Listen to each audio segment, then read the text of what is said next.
I am Larita McDermott with Uninet's Customer Success Team. Today we are going to cover the topic of billing and revenue recognition and what you need to know. If you have questions, please type them into the questions box on your webinar dashboard and we will review them all at the end. The webinar will be recorded and it will be available online within approximately a week to 10 days in case you'd want to review it again or share it with someone else on your team. All of our webinars are located on our Knowledge Center. You can find them by typing the title of the webinar in the search box. If you experience audio or visual issues, please try leaving and rejoining the webinar or try using a different audio option.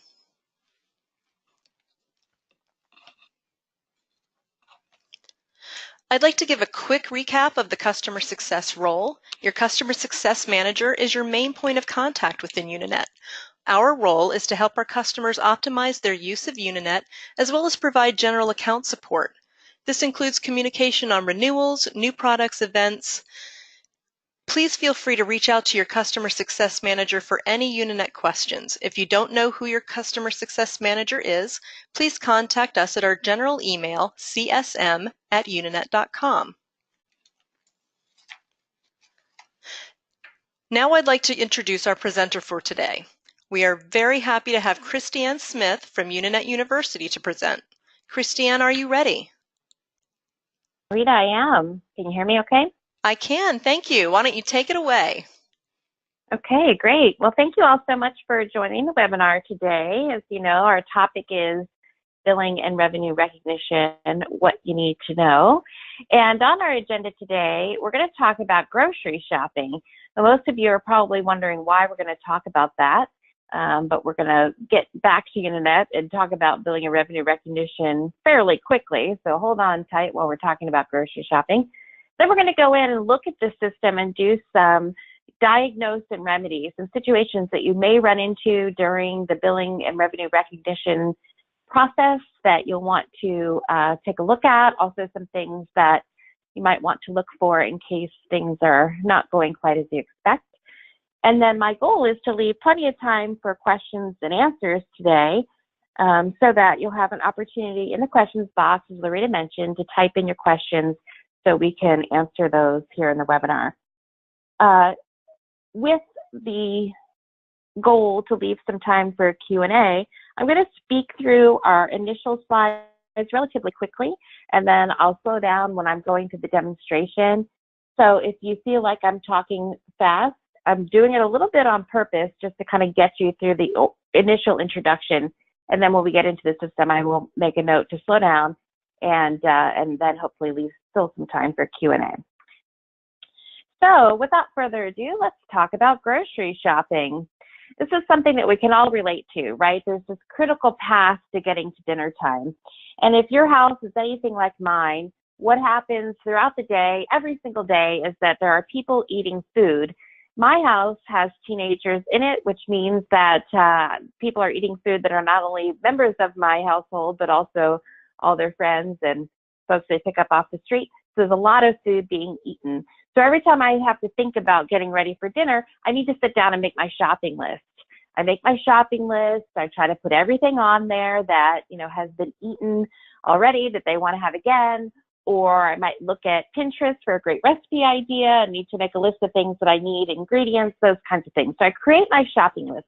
And then I head out to the store and I fill my grocery cart with all the things for my shopping list. That's pretty straightforward. I start putting in items, walking through the aisles.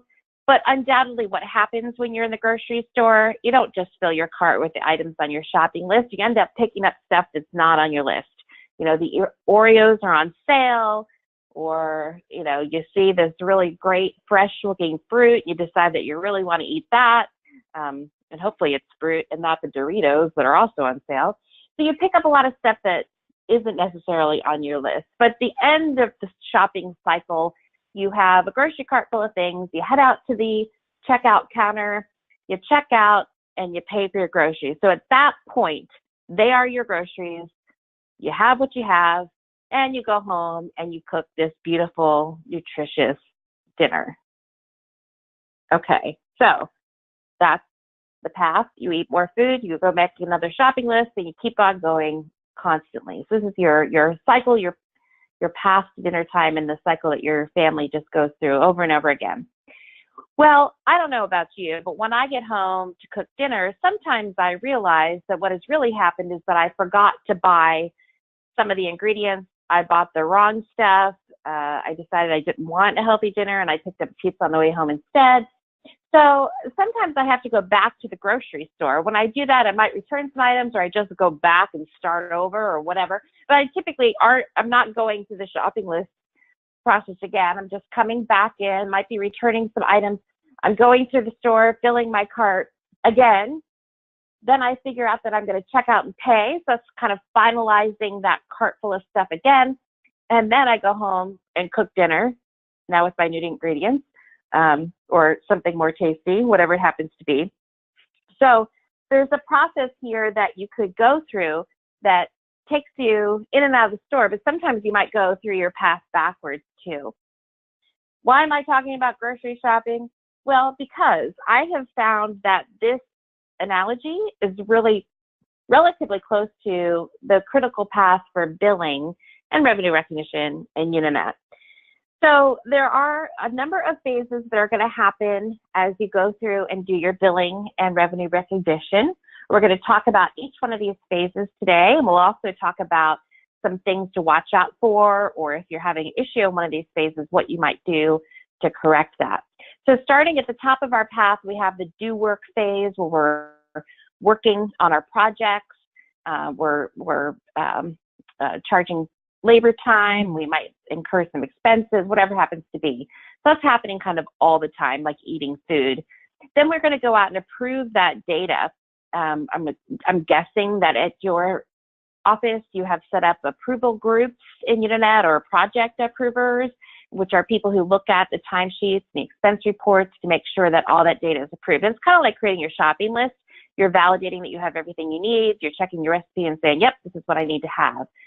Then you're going to do a billing and revenue post. And when you do this process, what you're doing is it's kind of like filling up the grocery cart at the grocery store. You are taking all the data that you had in the approval cycle and you're putting that into one place.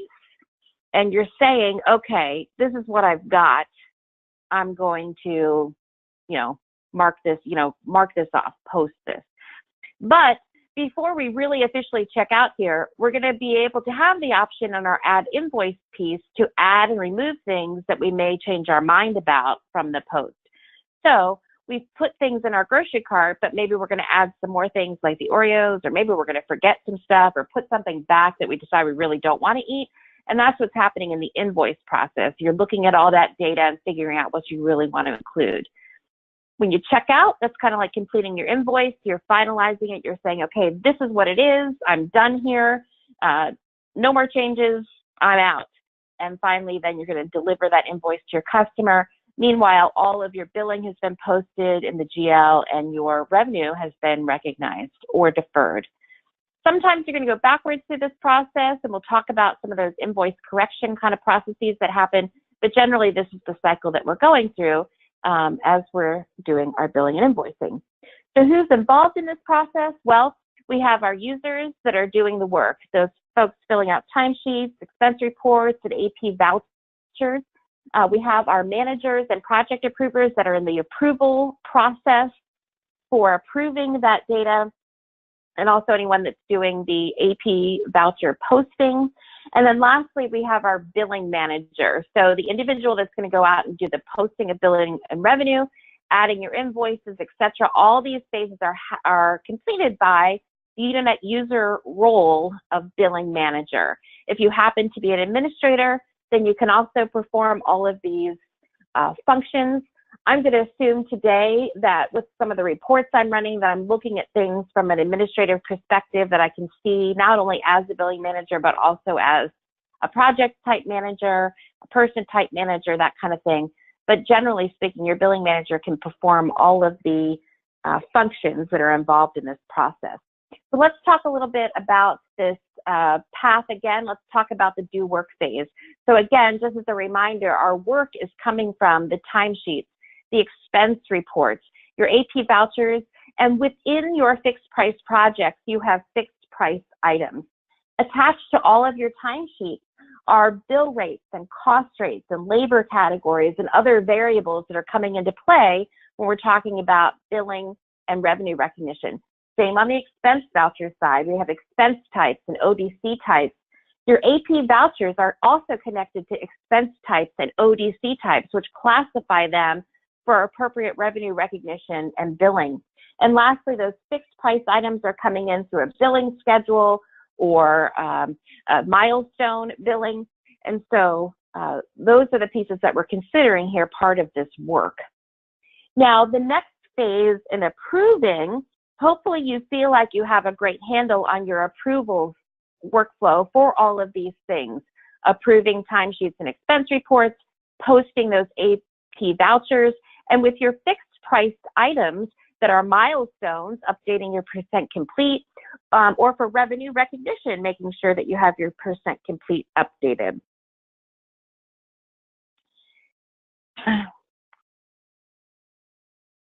Next up, let's talk about the post process. The posting process is where you are really getting into the nuts and bolts about what you're going to be putting onto your invoice, what's included in your revenue recognition, what's not, and what's going to be included on your invoice and what is not. So of course, what you're posting is all going to be broken out based on your billing type, and the billing type is set in the project or task.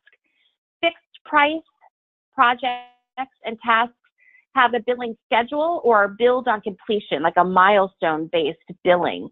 We have the opportunity to recognize revenue when you bill something based on a percent complete or based on a separate schedule. So when we go out and run our post based on the date or based on percent complete, we're going to be looking to see what to bill and what revenue to recognize. And that's all happening at that post phase, like going into your grocery cart. For your time and materials work, here we're looking for your labor that is considered billable. And there is a specific definition in Unet of what is considered billable, and that's driven by your project type. You need to have billable hours and billable rates for labor. And on the expense side, you're going to have billable expense line items, potentially a markup, and any of your AP vouchers that are recorded to billable projects or tasks. Same with cost plus. You need to have your project type identifying what's billable for labor and expenses and your AP vouchers. You also need to have there your indirect costs, which are coming from your cost structure and your cost elements, and fees that are coming in from the project setup. So there's a lot of different pieces here that are thought about and considered when we're choosing what to include in our post. Oftentimes what we find in the posting process is that we need to look for or make sure that we have all the right data and that we don't have anything we don't want. And so going through that is pretty specific. We're going to talk about some diagnosing and remedying of that when we get into the demonstration.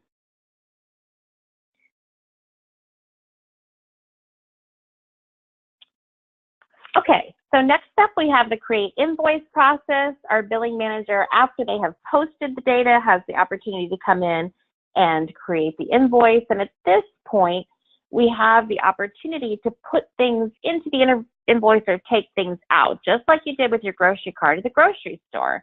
You can add additional items, which allow you to impact the billing amount and are used for things like taxes, discounts, any kind of addition or change to the invoice total. You also have the opportunity to defer or write off items, and these items are specific to those things that were included in your post. So for time and materials and cost plus work, these are individual labor line items, individual expense type or AP voucher line items, and for fixed price work, they're fixed price items. You can defer them to future, you can write them off. You also have the opportunity to customize the text and the invoice information here at this point. So maybe you need to add some other details, maybe you need to add in an order number or something like that, change the terms of the invoice, whatever that happens to be, you'll have that opportunity to do that in this phase. And then finally, you're going to save that invoice to go out for review. And that review process is very similar to checking out of the grocery store, that's your complete invoice process. We would consider that, recommend that you have a consideration here for some kind of review process. Any billing manager can complete an invoice, including those that you've created yourself. But once you've completed an invoice, then your only way to go back, if you will, through the cycle and make any corrections is through voiding that invoice. So you want to think about that completion phase and verify that your invoices are truly complete and ready to go. Once your invoices are complete, they do go out and appear in your AR aging. And then the last step is to deliver the invoices to the customer. Here we're thinking about whether or not we're going to print off an invoice or email that invoice to our customers. If you're using email, that email kind of happens automatically through a PDF. Some of you might be using wide area workflow or some 1034 and 1035 invoice formats. We do, in those cases, typically require some administrator effort, but your Knowledge Center has some information about working both with wide area workflow and with the 1034 and 1035 formats. And lastly, there may be other ways that you're delivering this information to your customer. So this step here is really variable, kind of like cooking dinner. You could go home with this ideal recipe, or you could stop and pick up a pizza on your way, either way to go. This is also where we see things, again, coming back. You might deliver that invoice to your customer. They might return it with some corrections, and then you've got to go back through your process here, at least in some phases, to issue those corrections and re-deliver it to your customer. So that's the basic cycle. That's the basic path. These are the steps that we're going to go through. So now I'd like to get into Uninet and do a demonstration, but with a bit of a twist. So instead of just demonstrating the system, I'm going to go through and I'm going to talk about some diagnose and remedy steps that you might need to go through if you are working on trying to manage the system, and you might run into some issues. So without further ado, let me head on over here into Uninet. You can give me a moment, please. Okay. Alrighty, so here I am in my Uninet system. I'm logged in currently as an administrator, but I'll do my best as I talk through some of these issues to think about or point out things that you may or may not be able to see based on roles and access within the system. And I'm going to talk about each one of those phases that we need to go through here as we are getting to the point of pulling together our data. So the first phase, if you recall from our chart, is the do work phase. So as I mentioned, doing work involves filling out a timesheet, filling out an expense report, putting in AP vouchers, setting up fixed price items. So these are all part of kind of your normal, regular operations, right? There are a couple of things that I'd like to try to diagnose at this phase, even before we really get into anything to do with billing. So, for example, you're doing work, you have folks filling out a timesheet. How do you know before the data hits the bill on a time and materials contract that they have the right bill rate? Or how do you know for a cost plus contract that the data that they're recording has the correct cost element and is going to be using the correct provisional rates? Or how do you know that your fixed price items are set up and ready to be included in a bill? Or how do you know that you have a milestone that should be done? So let's talk about that. Let's talk about this work again and kind of review some things here. So one of the things that I thought about specifically here was confirming early on, before you ever get to the invoice, that you've got the right work that you're including. One report that I would recommend that you take a look at is called the Project Schedule Details Report. And this report is available on the reports dashboard. If I can get that to pop up here. Under the project section, it's called Schedule Details. This report is available to project managers, project viewers, really anybody with one of those project-based roles, so that they could come out and take a look at the projects that are there, see who is assigned to work on the project, confirm the dates that they're working on the project, see their budgets, how many actuals they have. So this gives you an idea here about who you might anticipate having hours coming into a time and materials or a cost-plus contract. Okay. One great thing about this report, back on the criteria, is there's an option for anyone that has a rate manager role or is an administrator to show the labor category and rates. When you select this option and run the report, you have a way now to validate that the people who are assigned to work on the project have the correct bill rate and the correct labor category. Okay, so I can see that here. This data is coming into this report real time. So as soon as someone saves the timesheet, it's available in this report. So I can check the data even before it gets to my invoice to verify this information. One key about Uninet reports, you may have noticed this before, and I'm sure it's been discussed in webinars, any of the text that's in a lighter gray font is something that's a system default. It's pulling in from a default, whether based on the person or the project. If you see something that's in a dark black text, that indicates something that has been set specifically in a data entry form. So here I can see that this user has specifically set the System Engineer 1 labor category for work on this project, where in light gray font here, I can see that a default labor category for this user is the QA auditor. Same with the bill rates. You might see some bill rates that are black that have been specifically designated, or those that are coming in from a default. Generally speaking, we recommend that the bill rates for time and materials work come from the labor categories that are set on the project, and you can see that is the case with the asterisks here. So that's our general recommendation.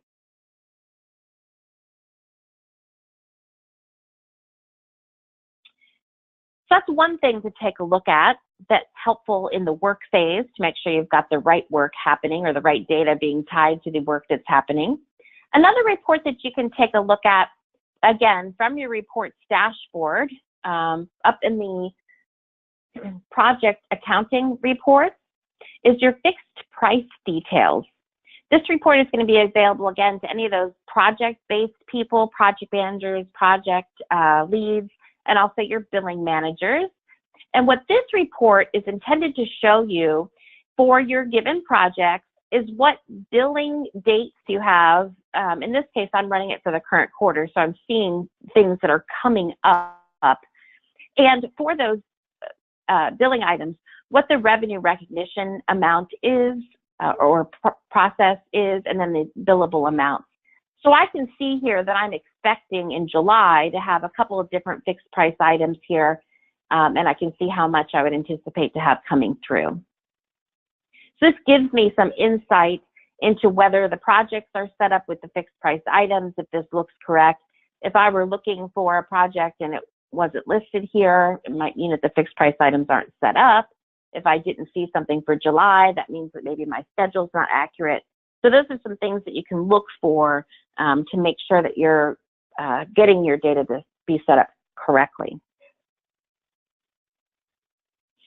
Last but not least, here in the project accounting reports area, for your cost plus projects, you can take a look at, if you're a project person with rate manager roles, cost rate manager roles, or if you're an administrator, you can look at labor cost details for labor and ODC details for your expense reports in real time, as soon as people have done the work and saved that value, to go out and look and see if you have, with your labor detail, for example, if you have the accurate cost elements and cost structures associated with work. So here I can see for this project, I have folks working at the client site and folks working at a company site. That's probably indicating to me that I have different overhead elements here. So the idea is you can kind of check and see what labor people have within this current period and whether or not it's going to be set up with the correct cost structure and cost elements so that it's being applied with the appropriate indirect rates when we go to do the cost plus calculations. So that's another thing to look at. Again, as soon as the data is in the timesheet, you can see that. And on the ODC side, as soon as the expense report has been entered, you can run Uninet reports based on the expense reports if you're using your line item dates and including the non-completed expense reports. That allows you to look at expenses that have been entered and saved, but not necessarily approved. And again, here then I can see, here are the current period, et cetera, any expense costs coming in. Okay, so that's while you're in the work phase. People are doing work, filling things out, and these are some things to look for to make sure you've got your data to be correct. It's going to save you a lot of headache down the line. Now, next up, we have the approve phase, and I don't know about you, but sometimes as a manager, I forget to approve timesheets, or maybe some managers out of the office, and so things aren't getting approved in a timely fashion. So hopefully you have set up a pretty tight approval process at your company. You have alternate approvers established that can approve on behalf of individuals that are out of the office, especially now that it's summer and vacation time. So let's talk about that. One report that I do recommend that folks run for looking at things like approvals is up under the reports dashboard in the reference section. As an administrator, I can see approval group details. I can also see my project administrators. Approval group details shows me for each approval group who is the approver, in parentheses, who is their alternate if they happen to be absent, and then who they are approving data for. So this can be very, very helpful in just confirming that the approvals are set up right from a supervisory perspective. On the project administrator's report, which I had opened here, I can see for a particular individual who's a project approver, what projects of work they should be approving time for. So Betty is approving anybody's time when they work on these 4 projects. And so if I'm seeing that those 4 projects are not ready, I don't have the timesheets for them, I don't have the expense reports for them, perhaps I need to get back to Betty and confirm that she has approved the data that's been associated with those projects. So it's part of your approval cycle. And I'm guessing that all of you are familiar with the timesheet status report. The timesheet status report is available to any administrator or manager to be able to go out and set up. It creates just a quick dashboard to show you the status of your timesheets. This is a current period timesheet status report, but if I was looking here to close out the end of June, I could run this report and see, are all of my timesheets in an appropriate status. And in order to get this data ready to get into the bill or to be recognized for revenue, we need to have the data in a locked or extracted status. And so I can see that here, that these are my timesheets, in this case, in locked or extracted status. In addition to this timesheet status report, under the reports dashboard, there is also in the people section for managers and administrators, your expense report status to show the expense reports, whether or not they've been approved, and if they have yet to be approved, but they are submitted, who is responsible for that approval. So again, tightening all that up, making sure that you feel confident with the approval cycle is going to really help you to make sure you have your data ready to go into the bill and also be included for the revenue recognition. Now, our next step in the process is the posting process. The posting process is the most important part of billing and revenue recognition, and that's accomplished from your financials dashboard underneath the invoicing and posting menu item in the billing and revenue post. So it's kind of like the most critical step of grocery shopping. You have to put stuff in your cart. This is the most critical step of billing and revenue recognition, because this is where you gather all the stuff together.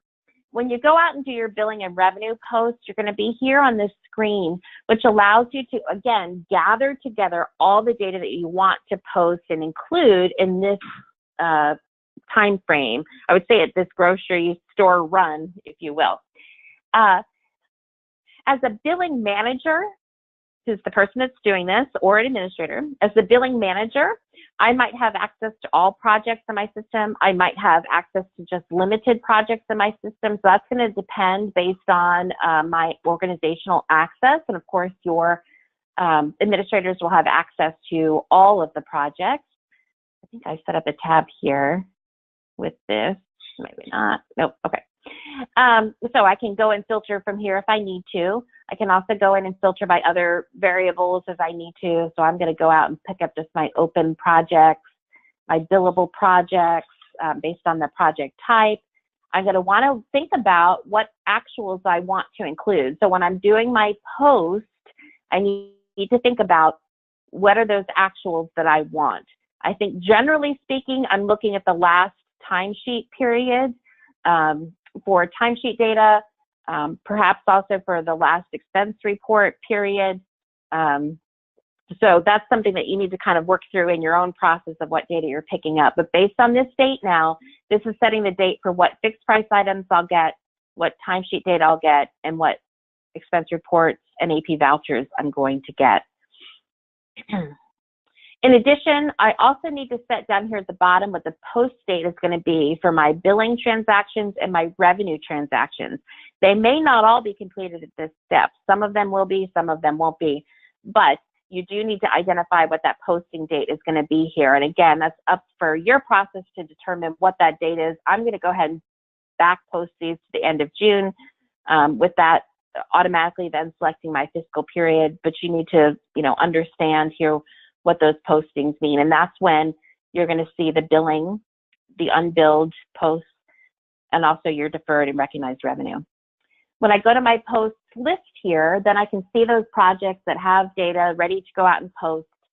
I can see based on the dollar values here, what I have to post. So I can actually come in and look, if I click on this, on my unposted billings, and I'll see for this time and material project that I have, Darla Director had some adjustments for her time, but I can see what those are. I can see if there's expenses for my fixed price projects. I can see what fixed price items I have out here that are coming in to the bill. So I can actually come in and analyze all this information before I do a post. Now, what are some things that may happen at this phase right now? Well, I don't know about you, but sometimes I come out to my post and I say, well, where's project A? I have all this stuff, but I was anticipating sending an invoice to customer A, project A.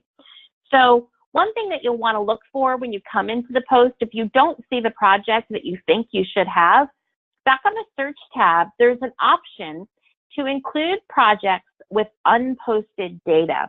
What that means is that you can choose to include projects where there isn't anything to post. Either there was no work done, or there was no approval done, or whatever happens to be.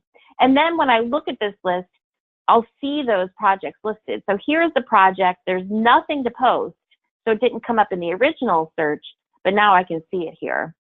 All right, now maybe that indicates to me that something's wrong, or maybe there's just nothing to post. I guess I need to go back and research that, but at least that's how I can now find it. One of the issues that may cause your data to not be ready to post is the status of your timesheets and expense reports for your fixed price and cost plus work. Fixed price, time and materials and cost plus work. The status of your timesheets and expense reports for T&M and cost plus work must be locked or extracted. There's a difference there between completed, locked, and extracted. A locked status is automatically applied as soon as the final approver hits the approve button. That data will go instantly from completed to locked status. If you're not using that automatic lock, then when the timesheet or expense report is approved, it's considered a completed status, but it won't be ready to come into your post until you extract that data and mark it as extracted, which is a separate step that's done by an administrator when they run their export. So if your problem is that you're not seeing the data here or there's nothing to post, it could very well be for a time and materials or cost plus contract that the data that you're expecting is not locked or extracted. That might also be the case if you see a number value, but it's much lower than you anticipate. You know, here I had $5,500 worth of time and materials work to bill on this project, but I was anticipating a much higher number. Maybe the issue is that some of the data is not in locked or extracted status yet. Lastly, let's think about the fixed price items. So if I have a fixed price project and I'm anticipating seeing items to bill, however, they're not here in my post, and so, you know, where are they? There's a couple of things I should think about. Remember, I had you go out and take a look at the fixed price details report that shows me by day here what I would anticipate coming.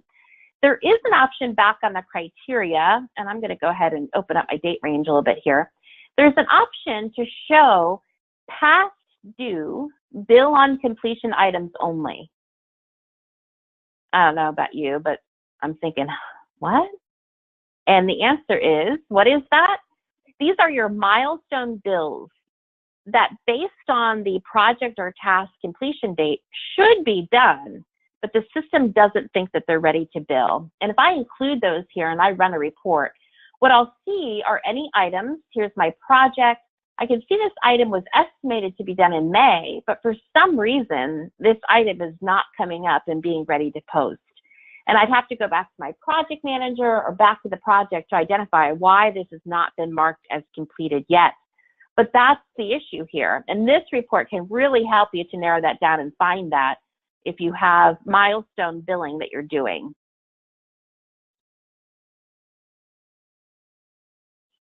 The last thing to consider if you're going out and doing a billing and revenue post and you don't see a project that you're expecting to see could be related to your billing manager access.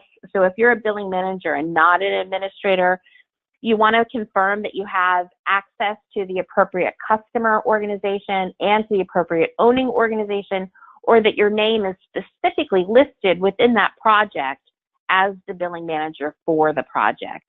If not, the reason that you don't see it here may be because you don't have the correct visibility set up. And that's especially true anytime you have a new customer or a new contract. If you haven't added your name, and not you, maybe your administrator hasn't added your name to that project, you won't be able to see it here in the post screen. Okay. So I'm going to go ahead and post some of this just for fun here. I'll see what I get. You can see that by default, there's automatically items that have nothing to post are not selected, but I'll select some of these and hit the post button. The system will go out and do all of its, you know, calculations. And here I am, the end of my post. Everything is posted successfully, and I'm done with the post phase. The next phase is going out to create or customize your invoices. That phase is also performed under the financials dashboard in your invoicing and posting through Add Invoice. When you go to add an invoice, the system by default is only going to include data that has been posted. So if I come out here to my search screen for adding an invoice, I can then further deselect to specific projects if I choose, or maybe specific customers using the org code filter. So if I just want customer 2, I can filter here and just get my customer 2 projects. I can filter by other additional items as I need to. I'm going to want to, again, choose my through date. Now, it's only going to pick up things that have been posted. You can't create an invoice for something that hasn't been posted, but you can limit that even further. So if I just wanted to invoice through May, even though I posted through June, I could come back and invoice through May. In this case, I'm going to just do my June data. And then I'm also going to want to enter here the invoice date and the date that I'm going to post the transactions for the invoice. So again, I might go back and post that in a prior period or current period. That's really up to your processes to determine that. And when I come out to the list, then I see some projects based on what I had posted. I have dollars in unbilled, and I can see what I'm going to be ready to bill here if I go through, click through into these numbers. Now, again, we may have the same question. You know, I had all kinds of projects before my post. Why am I not seeing something now to create an invoice? there's a couple of possibilities. If you are missing a project when you come in to create your invoices, there's a couple of things to consider or look for. The first is back on the search tab, there's an option to include projects with draft invoices.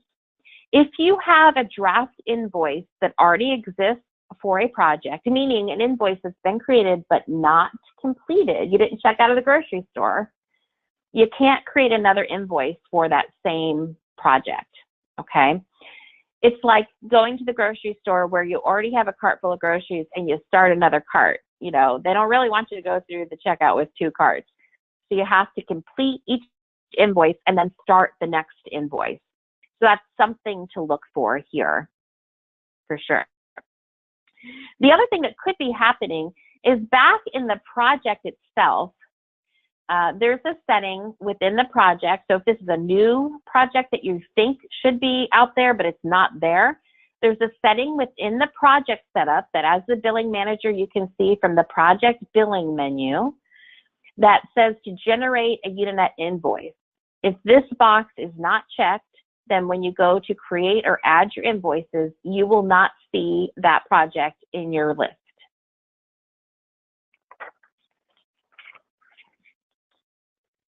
Once you find the invoices that you're choosing to generate, you'll check the button to generate the invoices. You can then go and list those invoices, and using the edit pencil, this is where you are in the grocery store and you're throwing stuff in and out of your cart. You can go into the invoice itself. You can make changes and corrections to the invoice. Okay, so I can see what the invoice is including here. Then I have the opportunity to go into my invoice setup and I can change information. I can come in and change things like the payment terms. I can come in and change things like the contact information. So if I have this going to the wrong person, I can come in and change other things. I can add a description or memo. So all of these kinds of things can be changed as you're in the invoice itself. So you're still in the grocery store. You can make all these changes, do whatever you need to do. This is also where you can go into the items and defer, write off, or add things. So for example, I can add additional items. I can come in and do something like adding in a discount for good customer discount. You know, I can go in and do that and put in an additional item. When I do that and I come back in here, then I'll see that in that preview. You can also come into information like your time and materials, labor, your fixed price items, whatever they happen to be. You can then from here go in to defer and write off billable hours, billable dollars for labor, the expenses you can write off, and you can also defer these items if you just want to include them in a future invoice. There is all kinds of information in our Knowledge Center and help documentation about writing off and deferring information, so please look there for further, detailed information on that. So once you have the invoice looking like you want it to, everything looks great, you're really excited about it, you're going to go back into that list, and this is where you're ready to now check out. When I complete my invoice, I'm simply checking this green box. Now you might want to notify somebody else within the organization that the invoice is ready for review. We do have some companies that go out and have their project folks, like a project manager, set up as a billing viewer so they can come in and look at the bill. But once you're ready to complete it, you check the box. That's going to validate that you want to complete the invoice, and then you're done. The last item that we have here was talking about delivering the invoices. One short thing I'll show about that, when you come into your invoice and posting menu item, there's an option to list your invoices. What this does is allows you to go out and list invoices in any of those invoice statuses, whether they're still in a draft status or they have been completed, and also including things like your voiding documents if you've had to go back and make corrections. When you have pulled up these items, you have the opportunity from here to go out and email the selected invoices and or print them. And so you might want to think about, what information you're including in here, whether you want to come out and print a group of invoices. This is one way to do that. When I come into my list here, then I'll see the, oh, well, that's not very helpful. will come out and see the invoices that maybe are ready to print, ready to email, what have you, and get those out to deliver. So this list can show you that. They can also include, you can also reprint things that were already printed using this option, and same with the email. So if your emails weren't received by your customer, you can always come in and reissue an invoice that was already previously emailed. All right, so I think that is our demo with a twist. Larita, I think it's time for questions, and I got myself to 2:15. So I had a few minutes for questions here. Do we have any out there? We do indeed. All right. All right. So let me see. Our first question: how do you change the billing format if it is grayed out and you don't have the option to change it? How do you change the billing format when it's grayed out and you don't have the option to change it? Well, I'm going to get back into Unit here. And let's see. Oh, why?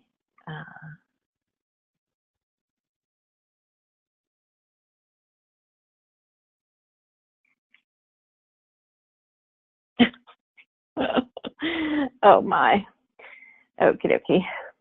There we go. Let me just make one so that I have one to look at. Sorry about that, everybody. Okay, so if you're in an invoice that has already been generated, excuse me, you can't change your primary invoice format at that point. What you can do is you can go and add additional formats, and you can change this at any time. So if you know that you want something in a different format, you can come back and change these additional formats. What that means then is that the first invoice format is still going to be shown as it was shown previously, but if there's second and subsequent pages, they would be that new format. Back on the project setup, the invoice format is grayed out when you're looking at a contributing invoice, but if you're looking at a standalone or primary invoice, you should be able to change that invoice format at any time, as long as you're checking to generate the invoice here. So you have to change the primary invoice format within the project itself. And if you had a draft invoice already created, you'd want to delete it, change the primary format, and then come back and re-add it into the system. Okay, great. Thank you. Let's see. Next it says, we see a CSV icon on the fixed price details report. How can we get that icon to show up?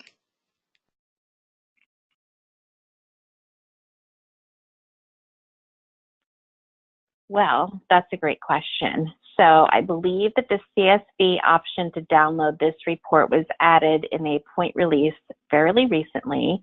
We are currently running 10.3.30, or at least I am in my environment. There may be a more recent even point release than this that I haven't updated yet. If you are hosting your own Uninet solution on premise, then you will need your IT staff to go out and update to our latest point release.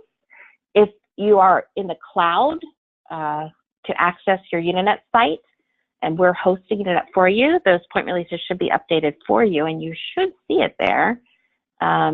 So maybe, Larita, we can follow up on that specifically with that customer. That sounds great. If they're on-premise. Yep. All right. How do we lock a time card without having to extract it? Okay, good question. So if you are an administrator, you'll want to think very, very, very carefully about this lock process before you just come in and set it, okay? But the answer is that under admin properties, the administrator has the option under the time general to set the timesheets to lock upon completion. If this is checked, then from that moment forward, whenever the final approver approves the timesheet, it will be automatically locked, and you will no longer need to extract it to get it ready to post. However, that also means that as soon as that timesheet is approved, it's locked, and you cannot do any further changes to that timesheet unless you go through an adjustment process. And there is quite a bit of information in the Knowledge Center and even some prior webinars that are recorded about the adjustment process. Adjusting timesheets isn't the simplest process, so it's something to think really carefully about. The same is true on the expense report side. You can automatically lock expense reports, but there, once they are locked, you cannot change an expense report, and you need to create a correcting voucher if there's an issue in it. So you have to be really careful to make sure that if you set these, that you really want things to be locked down as soon as they're approved, and you have the appropriate approvals process set up in your company to handle that. Great. Okay, we have a couple questions on write-offs, so I'm going to give them both to you at the same time. The first is, how do you undo a write-off? And the second is, how can I find out where write-offs post to my general ledger? Okay, great questions. Both, it's like Stump the Teacher Day. This is good. How can you undo a write-off? The answer to your question is, from my knowledge, you cannot undo a write-off. And so if you put in a write-off to the hours or to the amount, the only way to quote unquote correct it is to do a write-up, which you'd have to either do through hours, amounts, or some kind of additional item that would put it back in. So write-offs aren't intended to ever be really reversed. Now, if your invoice is still in draft status, if you delete the draft, unpost your data, and repost it, that may kick it back in, but to be honest, I'd have to test that, so we'd have to follow up on that. How do you know where it goes in your chart of accounts is actually based on your posting group logic. From the administrator's perspective, the administrator has the opportunity in the setup area to go into your posting group and determine where we identify the write-off account, whether that's done at the project level, the project type, and there's all kinds of different settings that allow you to determine where we identify the posting account for your write-off. And so that's, you'd have to look in your posting group there. And for example, if you look in your project accounts, this may be where you have your write-off kind of account set, or it may be set somewhere else. It really depends on that posting group logic. Great. We have about 3 minutes left, so I've got one more question that I think will take up that time. It is, can you use the grocery Okay. store analogy to explain unbilled receivables on our balance sheet? Can I use the grocery store analogy to explain unbilled receivables?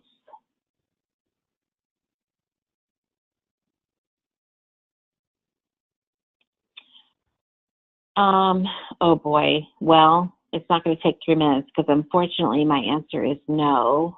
I don't know that I feel comfortable addressing the unbilled receivables in general. So I'm going to ask that we follow up and that we actually include one of my friends who's more knowledgeable on the AR side of the world than I am. So I apologize, but we certainly will follow up on that. That's great. Then in that case, a follow-up on one of our first questions. The lead project billing type in the project profile accounting tab is also grayed out. How do you change that? Okay, I can answer that. So under the project profile in your, accounting tab, yes, you have this billing type. Once you have data that has been posted for that project, it cannot be changed.